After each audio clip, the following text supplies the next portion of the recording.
Good morning. आज चाहिँ day 3 अनि त्यसपछि म चाहिँ हिजो बिहान भएर भ्लग बनाउन सकिनँ अनि आज चाहिँ म जाँदैछु हाम्रो गाउँको कालिका मन्दिर। अब म चाहिँ हजुरहरूलाई बाटोमा पनि भेटिरहेको छु। Okay bye bye. साथीहरू हामी चाहिँ घरबाट निस्कियौँ अनि हामीलाई चाहिँ पुग्नु पर्यो माथि हो। यस्तो दामी दसैँ भाइब्स आइरहेको गाउँमा चाहिँ। अनि म र मम्मी चाहिँ बिस्तारै हिँडिरहेछौँ भनेर निस्केको। पूजा चाहिँ 12-1 बजीतिर मात्रै हुने रहेछ।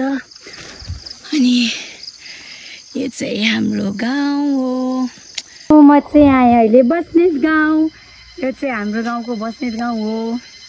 अनि यो चाहिँ हाम्रो पवित्र ठुलोको घर हो। यो घरको मान्छे चाहिँ छोडेर चितवन जानुभयो। घर यस्तो भएछ। साथीहरू हामी चाहिँ हिँड्दैछौँ। गर्मीले हालत खराब भएको छ। पसिनै भयो। मम्मी त्यहाँ कडस टिप्न लाग्नुभयो। मम छिटो न। बिस्तारै गर्मी छ साथीहरू। अनि यो चाहिँ यस देखेको सानो स्कुल चाहिँ हामी पहिला पढेको स्कुल हो। यो स्कुल चाहिँ अहिले म फर्किने बेलामा जान्छु। अहिले चाहिँ मन्दिर जान ढिला भयो। अनि हामी चाहिँ धेरै नै हिँड्नुपर्ने छ। गर्मी छ। त्यही माथि मैले ज्याकेट लगाएर आएको। हालत खराब भएको छ पसिनाले। अगाडि पनि मान्छे हुनुहुन्छ। यहाँ चाहिँ के भन्छ र अष्टमीको दिन परेवा अनि पाठीहरू पूजा गर्न लिएर आउनुहुन्छ। कसैको भाकल हुन्छ अनि त्यही भाकलको लागि पनि आउनुहुन्छ। धेरै कता कताबाट मान्छेहरू आउनुहुन्छ। आँखा चिम्लेर हिँड्न मन लागिसक्यो कि मलाई। यहाँ बाटोमा कडुस देखेर यति धेरै कडुस छ बाबा। बाटोमा हिँड्ने बित्तिकै कडुस नपताई। हेर्नुहोस् त यो पनि कडुस नै हो। यो टिपेर खाने मान्छे नै छैन। टिप्दिन भन्दा पनि साथीहरू टिप्न मन लाग्छ। के गरौँ ए भगवान्। हेर्नुहोस् यति धेरै कडुस छ। कसले खाने है।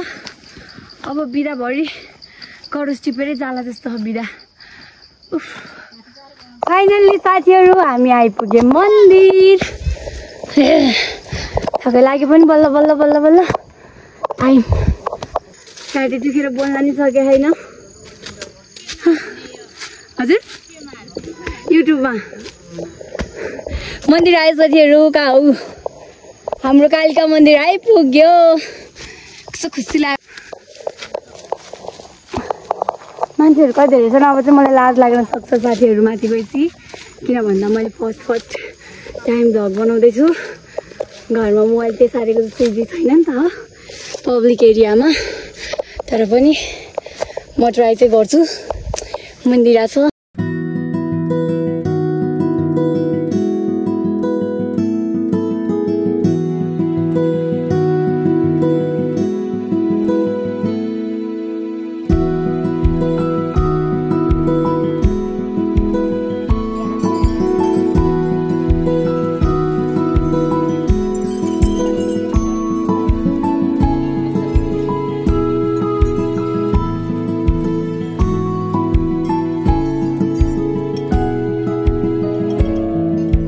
फाइनल्ली हामी पूजा गरेर फर्कियौँ।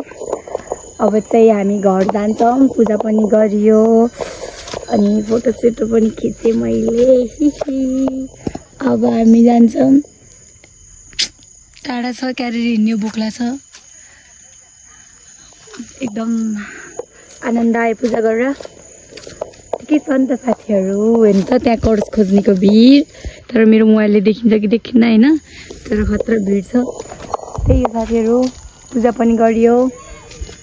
अब फर्किन्छु म चाहिँ। म प्रसाद बनाउनु बेलामा हात काट्यो हात। मलाई बोल्न आउँदैन क्यामेरा अगाडि आएपछि। तर पनि मैले प्रयास भने गर्दैछु। बिस्तारै होला हुन्छ। हो कि नै मम्मी। घर आइसकेँ। अब चाहिँ म काम गर्छु। Okay bye bye. आजलाई यति नै।